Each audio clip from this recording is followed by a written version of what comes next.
Good morning. My name is David Daniel. I'm in Centreville, Alabama. I'm with the Centreville Press. We also do the Marion Times Standard and the Western Star newspapers here in Alabama.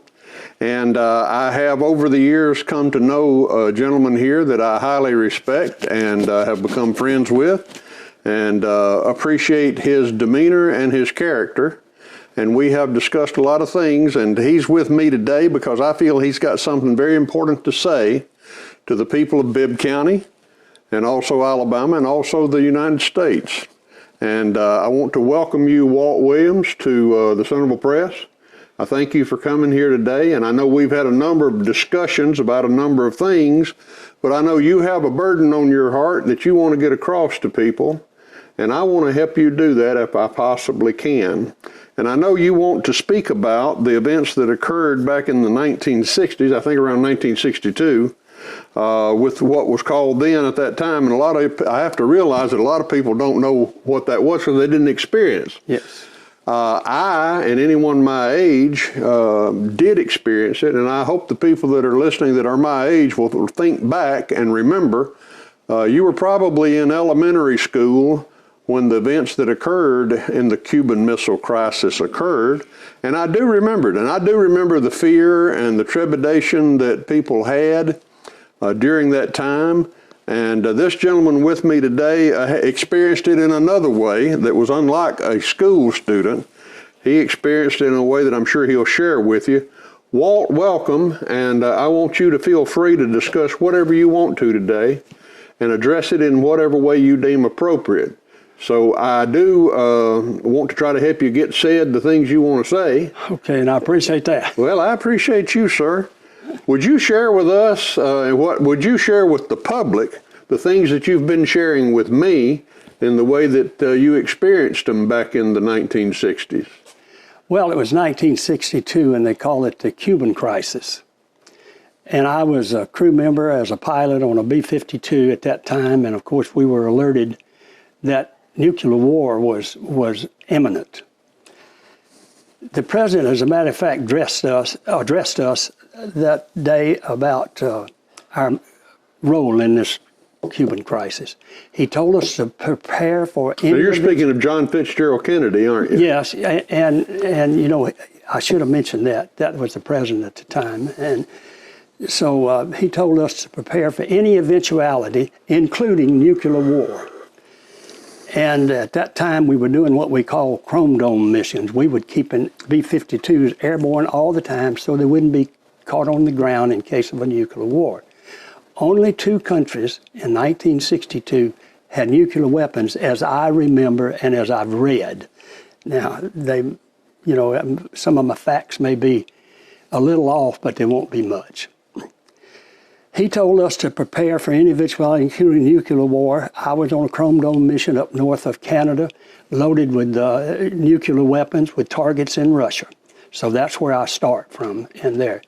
Now, we kept up with the diplomatic solution, and it was a give and take. And this history is recorded in History 82, U.S. Diplomatic History. That's something that you can look up, you know, on your computer. Well, if I may, I'd just like to throw in, that's where Walter was. I and people my age were probably doing what we were taught to do during this period of time, and that's to hide under your desk. I was in the 3rd grade, and I remember it very well, and I remember how terrified the adults that I related to during that time were of the events that were occurring, and it all occurred, it seemed like so fast, because it was just exploding on the news around our nation at that time. And I remember, and anyone who was alive during that time probably remembers how terrified we were that we thought we were going to see the end of the world. And I just wanted, I know you were, now you've explained where you were, so your perspective is different from mine, but I think yours carries a little more weight with the responsibilities that you had as pilot of a B-52. And I think people ought to listen up and pay attention to what Walt's got to say, because he's got a burden on his heart he wants to share. I'm sorry, Walter, I just want to know where I was at that time, because I was scared. Well, my whole reason for being here is I'm concerned about our nation's survival now. And anybody that I talk to shares that same concern. Now, I'm going to just go into what they said about this agreement. I think the Cuban crisis diplomatic solution was the gold standard to negotiate peaceful solutions instead of wars. And if you read this, you'll find out that historians tell us that this is as close as we've ever been to a nuclear confrontation. That being said, they call it a high-stake poker game of give and take, and that's what they did in this settlement with Cuba. Now, you remember we had a Cuban debacle, the Bay of Pigs, and that failed. However, after that, I think Khrushchev misjudged President Kennedy, because at that time, we found those missile sites. They had bombers in Cuba, they had missiles in Cuba, but they had not completed the sites. President Kennedy told Mr. Khrushchev that if you don't remove them, we will remove them. We will invade Cuba, just like Russia is invading Ukraine now. And I'm going to go into that detail a little state. Premier Khrushchev said he did not want Cuba invaded. So then they started with a hotline. They had a hotline between themselves. Now, that was a lot of give and take. Kennedy said he would not invade Cuba if you will move those missiles and everything. Well, he had other missiles on the way, and he put a quarantine, which is more than a blockade. In other words, you turn them around and take them back with a quarantine. Not we would just blockade Cuba. And then they got together with the give and take, and this is what happened. Khrushchev said, well, don't invade Cuba, and we'll remove and we'll not construct those missile sites. We'll remove the bombers, and he had missiles on Cuba, by the way, and we will turn that ship around that's got more missiles to it. We'll take it and go back to Cuba. So with that being said, and I'm saying it's a gold standard that prevented nuclear war and probably the destruction of the at least part of the world at that time, because only two nations had nuke weapons, and that was Russia and America. We had about 25,000, they had about 2,500. Now, these facts that I'm giving you are stuff that I've read, and you can't quote them as absolutely to the point. But this is what we needed to do, I think, with Ukraine, and that's what I want to talk about, Ukraine, and the other subject is going to be the open border. I'm going to mention that secondly. Ukraine can still be settled, I believe, with a diplomatic solution. If we put our desires on the table, tell Russia what we want them to do, tell them what we'll do, I believe this thing could end. What I have suggested is that Russia and Ukraine stop all military action. I wanted America to stop sending any weapons to Ukraine other than what they've got now. And I recommended this because that would start the negotiations. Everything would be negotiated, including, I believe, if I'm pronouncing it right, Crimea. That could be even in the settlement, and get these two nations to be peaceful and trade with each other and everything. So I ask senators, representatives, everybody, to just tell them that we'll negotiate for a diplomatic solution to the Ukraine situation. I could not get one person to answer my question simply, would you delay letting Ukraine join NATO until we could get this together and the two countries could get together and settle it? I did not get a reply from either one. I just asked a simple question to our two senators. Well, I didn't do it to two senators. I did it to one senator and said, would you just say, let's open it up diplomatically and see if we can solve this thing. We've lost over 100,000 people in that Ukraine war. And that's on both sides. Women and children are being killed. If we could stop that thing, I would think that would be the solution to do it. Well, let's try it anyway. For one, I love this nation. I'll do anything to see its survival. and this is my purpose of being here today telling this, trying to get this negotiation started up. We could tell Russia they must stop, and Ukraine, you must stop all military action. Russia, you must withdraw, go back to the borders. We will not send any more offensive weapons to Ukraine. Everything will be on the table for no negotiation. Now, if it works, we've saved a lot of lives. We need to stop this unnecessary, in my opinion, loss of life just by taking that one step. Say we will delay and discuss Ukraine joining NATO. Now watch what happens and what happened in Cuba. They removed everything. They did everything we asked them to. And I believe this October will be 61 years. Now why would we turn around? Don't you think that implies that if they remove all of them from Cuba, 60 miles from us, that either tacitly or something else, that we would not put missiles and airplanes and things in Ukraine, because that's on the Russian border. Why don't we reciprocate? Let's give it a try anyway. And if we can come up with that solution, it would stop the war immediately. Well, not immediately, but within a day or two. And start saving lives for one thing. And we have nothing to gain really by Ukraine joining NATO. You know, they're just as close to Russia as Russia is to them, so it would be a draw. And any nuclear war is going to end the earth now, I think, or the world. I think for the simple fact that, like I say, there's only 2 nations that had nukes at this time, and now they're everywhere. And I think if one starts it, anybody starts a nuke war, I think it's the end of the world. And I think anybody that's got just some common sense knows they'd start going off like popcorn, and it will end. Now, that's my whole purpose for being here with Ukraine. Let's give it a try for a diplomatic solution. It's still available, I think. Let's put it out there and try it. If it works, it saves a lot more lives. Well, I want to try to convey to the folks that wonder why I might be doing this, my desire and my respect for someone who's been there and had in your hands the responsibilities you were given during that time. It certainly gives a person a perspective that I don't have. Therefore, I'm very interested in what you've got to say, Walt.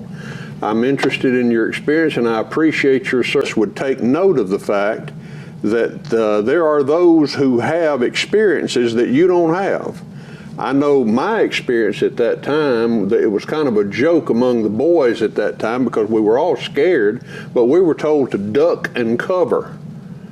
And to if an alarm went off about a nuclear attack, we were to get out of our chairs, get under our desk, put our heads between our legs, and the typical joke among the guys was, yeah, and kiss your rear end goodbye. Yeah. And there's some truth in that, and it was a scary time for us. Mm-hmm. But I appreciate that you are bringing your life experiences to this table and laying your plead on the desk for the world to hear what you've got to say. And I hope our nation's leaders and the world leaders will listen. I don't think there's a person in this world that wants to see there be a nuclear conflict among any nation. And the leaders of the world need to sit up and take note. The people don't want this. If y'all are leaders, then lead and find us solutions to the problems that we're facing. Nuclear war is not the answer. It is not. And I appreciate you, Walt. I know you wanted to also speak about the border crisis, and I don't want to take that away from you. Let me hush and let you speak some more.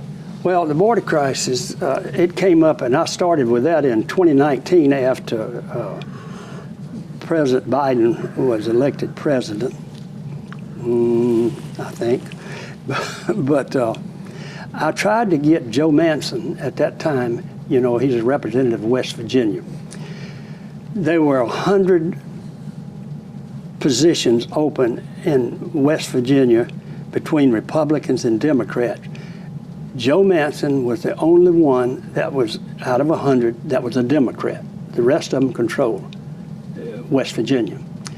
70% of the people voted for Trump. So he didn't represent Trump. He voted to impeach him twice. So he wasn't representing West Virginia, in my opinion. I sent him an email and asked him that, and I just made the statement that if you will change, that time it was still 50-50, if you will change to the Republican Party, we have a slim chance of preventing this nation from opening up its borders.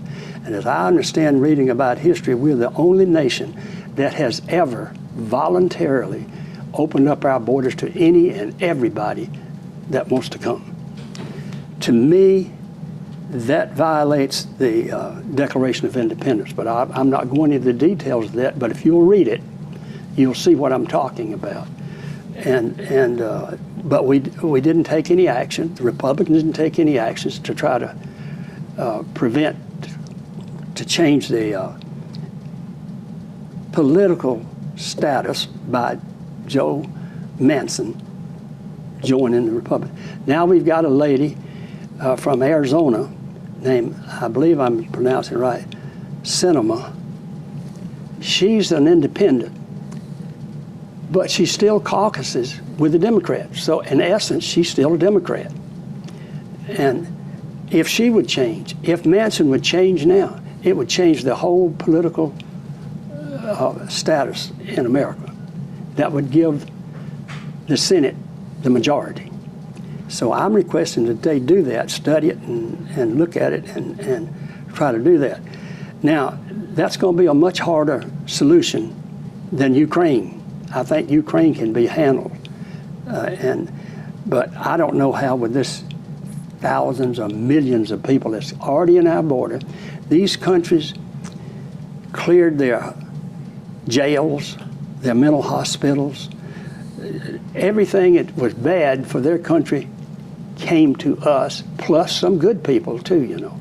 But still, if you come here illegally, you have no status in my estimation. I think we need a president that will tackle this. Just state if you come here illegally, you will never be a citizen. Put something on there that you lose, yes. And I would like to see them do it. I've tried to get Senator, the football player, Tuberville. Tommy Tuberville. Yes, I asked him just a simple question, do you support Ukraine joining NATO? And he wouldn't answer it, and I still don't have an answer from him. I don't know why, but you know, maybe he's a busy man, he's got to run the country, and I can sit around and look at things that I think would help this country, because that's my whole purpose for being here, is the survival of this nation. I love this nation. I'm a super patriot. I'll always love this nation. I think our leaders could be better. Everybody can be better. I can be better somewhere, but that's just a stated fact. And so I wish they would listen to it and at least give that a chance to change that Senate to the Republicans. I think the Republicans are the best of the worst. So I don't know whether they'll agree with me or not. But that's my purpose of being here today. Walt Williams, I want to thank you for being here today. And I want to tell the people that might hear this broadcast or this piece of video that I know this is just Bibb County, Alabama, but it's a rare thing to be able to talk to someone who has sat there and experienced with the weaponry in your hand the call to go to nuclear war, or the potential call to go to nuclear war, and it carries with it a certain responsibility that none of us have ever had. So I would encourage you to hear this man out. Check the links that we're going to put on the screen to the information that he's providing. And I know I'm not foolish enough to think that we're a big voice in the world here in Bibb County, but the Lord has used some strange tools in the past to convey what he wants. I recall a story about a donkey that learned to talk, and a fellow named Balaam who was going to get a haircut right below his ears, And because he listened to the donkey, he was able to save his own life. So I know Walt, I know his character, I know his heart, and I trust him. And I trust what he feels here is true and genuine. And I encourage everyone to check out the links that we're going to put in here and answer your own questions as to whether or not we're going in the right direction in this country and in the world. Any world leaders ought to be able to recognize that we're playing with a dangerous thing here when we start talking about causing conflicts or contributing to conflicts that could lead to nuclear war. If you have an opinion on this, let your political leaders know we have something standing in the road in front of us, and I think we need to pay attention or somebody's going to lose their head. So I appreciate this time. I appreciate you, Walt, and I encourage everyone to study and learn the issues that we're facing and voice your opinion. This is a democracy. You have a right to voice your opinion. In fact, it is your civic obligation to be involved and be informed, and that's what we're trying to do, is get you informed so that you can be involved. Thank you, God bless, and have a great day.